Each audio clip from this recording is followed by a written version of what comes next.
ప్రజల్లో పెరుగుతున్న ఆరోగ్య స్పృహ కారణంగా మార్కెట్లో ఔషధ విలువలున్న పంటలకు డిమాండ్ పెరుగుతుంది. దీన్నే అవకాశంగా తీసుకున్న చాలా మంది రైతులు అధిక పోషక విలువలు కలిగి ఉండి అంతరించిపోతున్న దేశీ వరి వంగడాలను పండిస్తూ అధిక లాభాలు పొందుతున్నారు.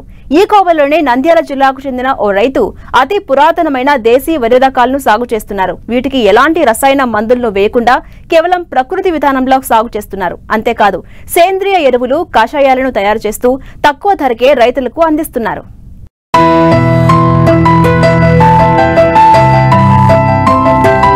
మారుతున్న పరిస్థితులకు అనుగుణంగా ఆహారపు అలవాట్లు కూడా మారిపోతున్నాయి. అందులో పోషకాలు అధికంగా ఉన్న ఆహారాన్ని ప్రజలు ఇష్టపడుతున్నారు. దీంతో రైతులు కూడా అధిక పోషకాలు ఉన్న పంటల సాగుకే ప్రాధాన్యమిస్తున్నారు. ఇందులో భాగంగానే చాలా మంది రైతులు సేంద్రియ విధానంలో పంటలను పండిస్తున్నారు. ముఖ్యంగా అంతరించిపోతున్న దేశీ వరి రకాలలో అధిక ఔషధ గుణాలు ఉండడంతో మార్కెట్లో కూడా మంచి ధర పలుకుతుంది. దీంతో రైతులు దేశీ వరి రకాలను సేకరించి సాగు చేస్తూ మంచి ఆదాయాన్ని పొందుతున్నారు. ఇలా సాగు చేస్తున్న వారిలో నంద్యాల జిల్లా గోస్పాడు మండలం జిల్లెల గ్రామానికి చెందిన రైతు బాల మద్దిలేటి ఒకరు. తన 10 ఎకరాల్లో అంతరించిపోతున్న అతి పురాణ వరి రకాలను సాగు చేస్తున్నారు. ఎలాంటి రసాయన మందులను వాడకుండా కేవలం సేంద్రియ ఎరువులనే వాడుతూ పంట పండిస్తున్నారు. ఇది పుంగారు వెరైటీ.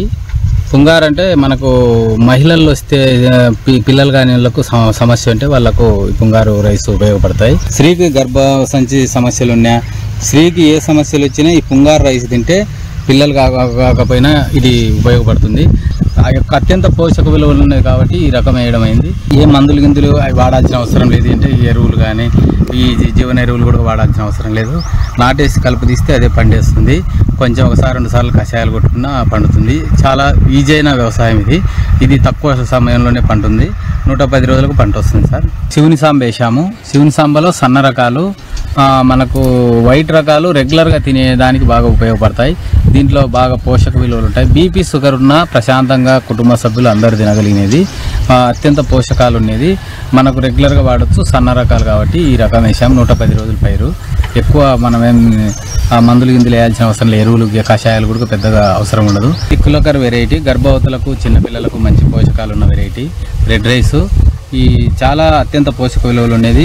3 నెలల గర్భవతి అయిన తర్వాత ఈ రైస్ తింటే నార్మల్ డెలివరీకి ఉపయోగపడుతుంది. చిన్నపిల్లలకు కూడా మంచి పోషకాలు ఉన్న వెరైటీస్ కాబట్టి ఈ వెరైటీస్ చేశాము.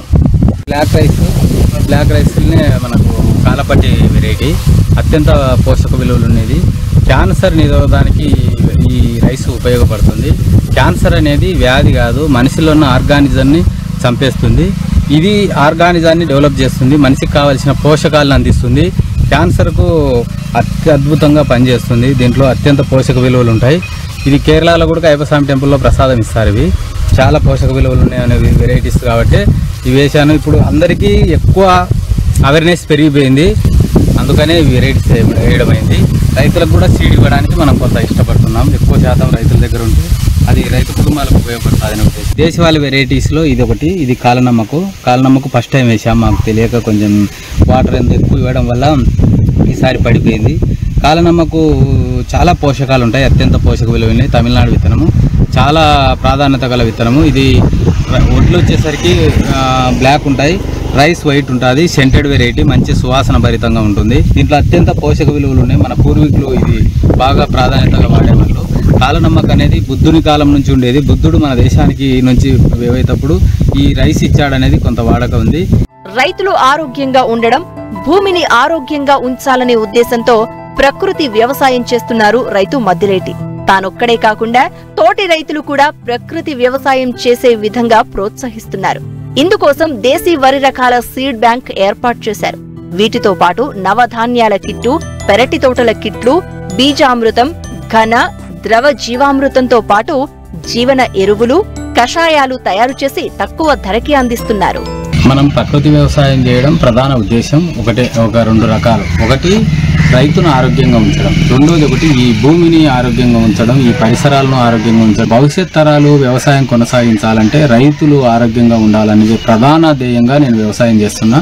దాంట్లో భాగంగా రైతులకు కావలసిన ఇన్పుట్స్ ఇస్తూ చిన్న రైతులు పెద్ద రైతులు అందరికీ ఇన్పుట్స్ రెడీ చేసి ఎన్పిఎం షాప్ ద్వారా ప్రభుత్వం నుంచి మనకి ఇచ్చిన అవకాశాన్ని వినియోగించుకొని ఎన్పిఎం షాప్ ద్వారా ఈ కషాయాలు ఇస్తూ తర్వాత ఈ సీడు ఇవ్వాలనేదే నా ఉద్దేశం. దాంట్లో భాగంగానే సీడ్ బ్యాంక్ ఏర్పాటు చేయాలని రెడీ అవుతున్నాము. నెక్స్ట్ సీజన్ కల్లా అందరికీ రైతులకు ఎక్కువ శాతం దేశవాళీ వెరైటీస్ని సీడ్ ఏర్పాటు చేస్తాము.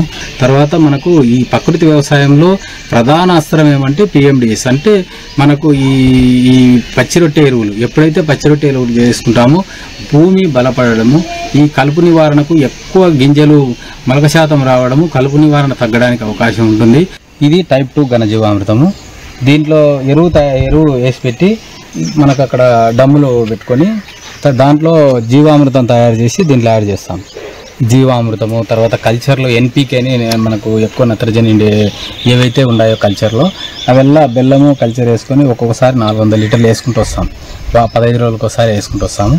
ఎవరైతే టైప్ 2 ఘనజీవామృతం కావాలంటే ఘనజీవామృతం ఇస్తాం, కేజీ 10 రూపాయలు. లేదు మల్టీవిటమిన్ కావాలంటే మనం ఇట్లా మిక్స్డ్ ఎరువు ఇస్తాం. దీంట్లో వేప చెక్క, కానగ చెక్క, అందం పిండి, తర్వాత టైకోడర్మా విడిది, సూడోమోనాసు, కానక్కాయల పొడి, ఈ ఒక 10-12 రకాలు కలిపి ఇచ్చేస్తాం. బుడల చెక్క, నూగుల చెక్క అన్నీ కల్పిస్తాం. ఇది బలంకే కాకుండా భూమిని శుద్ధి చేస్తుంది. భూమి నుంచి పుట్టే పురుగును, దోమను భూమిని కంట్రోల్ చేస్తుంది. ఏవైతే కీటకనాశి ఉన్నాయో ఉత్పత్తి ఆపుతుంది. తర్వాత అత్యంత పోషకాలు ఉన్నవి. తర్వాత మొక్కలు ఆరోగ్యంగా ఎదుగుదానికి ఉపయోగపడుతుంది. ఇట్లా మల్టీ విటమిన్ 50 కేజీలు వచ్చేసి 650 రూపాయలకి ఇది ఇస్తున్నాం. ఇది 50 కేజీలు వచ్చేసి 500 ఇస్తున్నాం. రైతులకు అన్నీ సొంతం చేసుకోలేరు కాబట్టి మనం అన్నీ తయారు చేసి ఇస్తున్నాం.